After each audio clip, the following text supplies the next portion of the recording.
Baldur's Gate 3 approaches with a worldwide gameplay reveal planned for PAX East on February the 27th. It's close, but yet so far. What number do we have to roll to get the game to appear right this moment? One thing we do know about the game is that it follows the Descent Into Avernus D&D campaign book that released last September. When I interviewed Larian studio head Sven Vinker last June, he told me we worked very closely with Wizards of the Coast on that, and so our story continues right after that. Can we take guesses about what Baldur's Gate 3 might borrow from that campaign book? Well, at one point in our conversation, Vinker told me they came up with something in the Avernus campaign that we thought was so cool, we dropped what we were doing on one bit and changed it to theirs because it was too cool. If you've read or played the campaign, you'll know that there's lots of cool stuff. So I'm going to pick out some Descent into Avernus ideas we'd love to see in Baldur's Gate 3. I should point out we're going to avoid story details, so not to spoil the campaign, focusing more on mechanics and rules that could be translated into wonderful digital RPG fun. Descent into Avernus begins in Baldur's Gate, and as such the book offers an astounding picture of what the city is like in the year 1492. That's about 100 years after the first two Baldur's Gate games. But the meat of the adventure takes you to Avernus, the first layer of the Nine Hells, and given its narrative connection with the citizens of Baldur's Gate, might we get to visit it in the new game too? I mean, it sounds ripe for adventure. Everything here is just generally really bad. The first two subheadings are everyone's unhappy and everything's awful, which is hilarious scene setting. This is basically an invitation for a DM or game designer to mess with parties. Rolling a natural one on a d20 could break your weapon, for example, or all food and drink could taste like ash, forcing you to seek out hell restaurants which will charge you an arm and a leg, and maybe feed you an arm and a leg. I love the idea of entering a video game location where the rules are a bit different to the rest of the game, set out specifically to screw with you. The book suggests DMs undercut successes with inconveniences or nuisances, making those victories bittersweet. The book gives examples like your belt snapping or some big honking demon mosquito biting you. Maybe in Baldur's Gate 3, completing a quest in Avernus, should we go there, will net you a big bag of gold that was promised, but then a demon bird will also shit on your head or something. Listen, I'm just spitballing here. When a demon in Avernus is killed or wounded, they'll spill Demon Ichor everywhere, and their blood is so toxic that it causes flesh to warp in any number of grisly, comical and upsetting ways. The second I read this, I instantly thought of Divinity Original Sin's elemental liquids, the pools of slowing oil or cursed blood decaying anyone who touches it. But what would make Ichor a potent element is the mad range of mutations it can cause. One roll can see your ears ripping themselves free of your head and, I quote, scurrying away, leaving you deaf. There's another one that causes your arms and legs to switch places, or you might grow another head and be resistant to being charmed or frightened. There's even a chance of one of your legs growing slightly longer than the other. Other effects bring some benefits, like springy legs that increase movement speed, or eyes turning black and being able to see 120 feet in the dark. Or you could grow a tail that you can use as a whip. You could almost imagine a system not unlike Fallout 76's Mutations that saw some people put up with radiation sickness in exchange for superpowers. I think Larian could have real fun with a similar idea.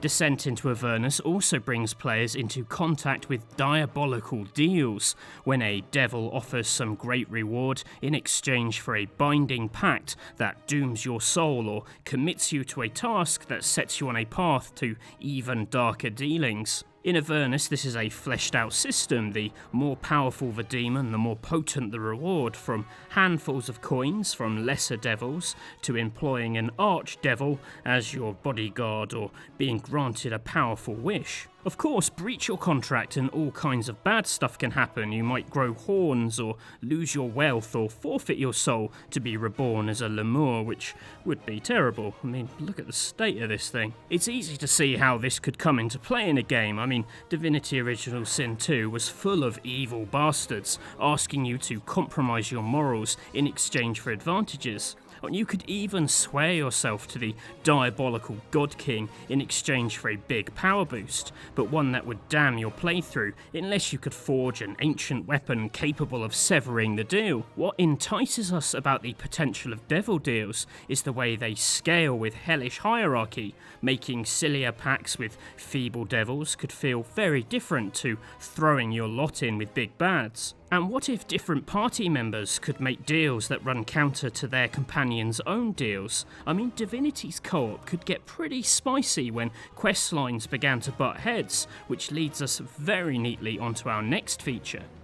One of the coolest wrinkles in Descent into Avernus' character creation is the inclusion of a dark secret shared by the party. You might be co-conspirators trying to hide your plot from city officials, or perhaps you all played a part in a murder or failed coup. Whatever your crime, it sparks big drama for the group. You might find yourselves wanted fugitives, your bounty on every wall, or perhaps you are burdened with a witness who needs putting down before things get too hot for you. It's used in campaigns to bond a group of strangers from the outset, or offer story twists along the way, but you could see how Larian could easily fold the idea into character backstories. After all, Original Sin 2 featured pre-made origins characters that gave you heroes with unique dialogue options, and quest lines that gradually revealed the secrets of their pasts. Even better, some of those paths put companions on a collision course. Think of elven assassin Sibyl, who was out to stab up all those lizards that the Red Prince needed for his quest, for example.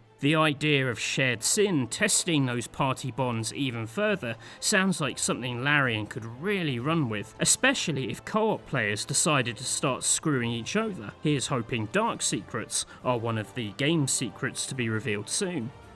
Not everything in Descent to Avernus is about screaming and bleeding and other assorted pain verbs.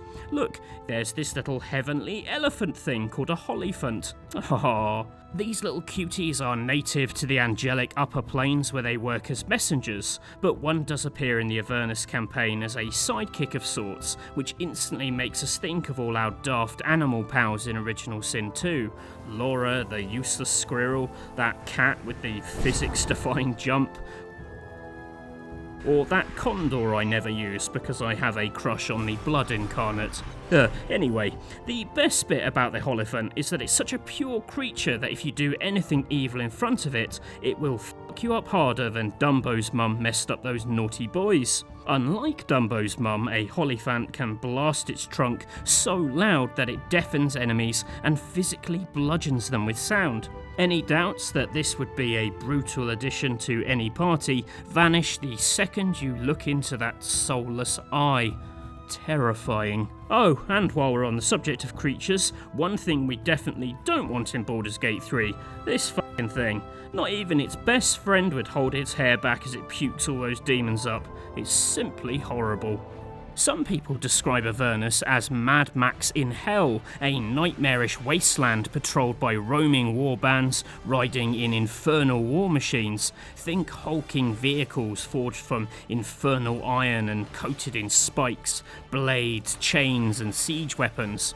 They look like the kind of incredible machines people used to make for robot wars before they all cottoned on that building a tedious wedge on wheels was the key to success. Seriously, fuck you Roadblock, you boring bastard. Do vehicles have a place in Baldur's Gate 3? Well, seeing ship-to-ship combat in Pillars of Eternity 2 Deadfire shows that they can work in a classic RPG setting, and those were relatively sedate boats. Infernal war machines don't rely on anything as dull as wind and cannonballs. They're fueled by soul coins, which are pieces of metal imprisoning the souls of the dead. And that Demon Ichor mentioned earlier, squirting that into the engine gives you a little speed boost. The idea of an infernal Batmobile paid for in souls and greased with the blood of your enemies sounds like the kind of resource management you could have huge fun with, and there's that co-op potential too, as different party members man different weapons or drive the damn thing, like a chaotic FTL set in hell. It all proves that having a midlife crisis in the Forgotten Realms must be quite a hellish time. Instead of developing a cocaine habit and buying a Ferrari, you'd end up going to literal hell and buying a scrap heap that you fill up with dead people. I absolutely love it.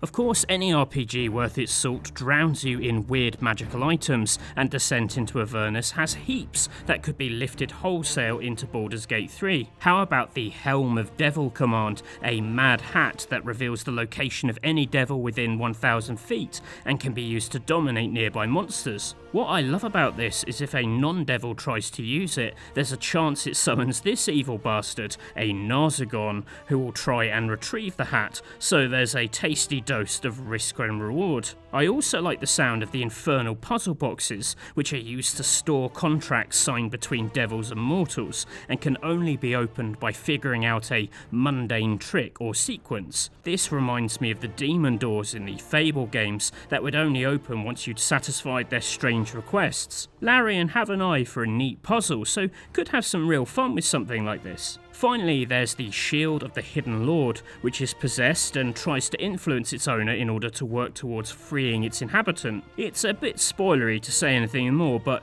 I love the idea of equipment with personality, giving you help while trying to manipulate you at the same time. It's the kind of cursed toy Larian's writers could really go to town on. Will any of these ideas make the cut? Well, I guess we only have a little while longer to wait. An important point to add is that Vinka told us it's not essential to play Descent into Avernus to play Baldur's Gate 3, but if you have played it, when you play Baldur's Gate 3, literally in the opening area you'll be like, oh my god, that's linked to this and that's linked to that. You'll understand what's happening. And if you haven't played it, you'll still understand, but you won't get the history of it. The Avernus adventure is so packed with cool details, we hope some of them bubble through, and just as a bible of what's been going on in Baldur's Gate, it's a beautifully written thing that you should probably check out. If you are familiar with the book yourself, I'd love to hear what other features you'd like to see in Baldur's Gate 3. We've deliberately kept the focus on mechanical bits, so not to spoil the campaign's story, so do bear that in mind before flooding the comments with spoilers. We hope to be doing a lot more coverage on Baldur's Gate 3 soon. The countdown to the reveal is killing me, so please do subscribe to the channel if that is your bag. And if you're interested in other classic RPGs, check out my recent look at Pathfinder: Wrath of the Righteous. That video is packed with new information straight from the developers. Anyway, thanks for watching Rock Paper Shotgun, and we'll see you again soon. Bye for now.